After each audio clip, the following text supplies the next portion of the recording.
This is part 2 of the utility methods.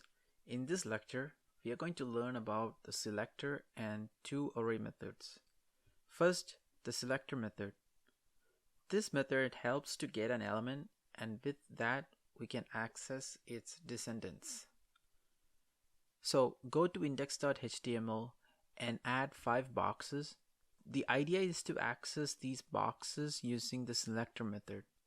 Head over to index.js and create a variable for selector method to hold the reference to a function returned by the selector method. So let q equals gsap.utils.selector, and inside we pass the document object. This basically gets all the DOM elements inside the index.html.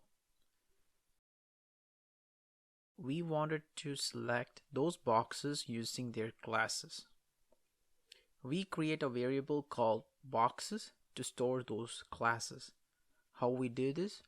Well, we will make use of the variable q, which has the function reference. So inside q, we add the box class. Now the boxes became an array that stores the boxes. Let's add a simple animation to the boxes. GSAP.to for the first parameter, we pass boxes variable.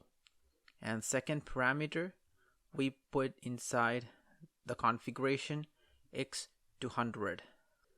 You can see that the boxes are moving 200 pixels horizontally. Now coming to the toArray method. This will select the group of classes with the same name and converts it to an array. Unlike selector method, this cannot select its descendants. So I'm commenting out the q and the boxes variables. We add the variable boxes equals gsap.utils.toArray, A is in caps. Inside this method, we will pass the box class.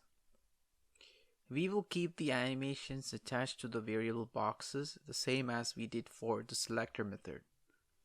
You can see that the behavior of the animation retains without any change. It applies to all the elements with the same classes specified in the toArray.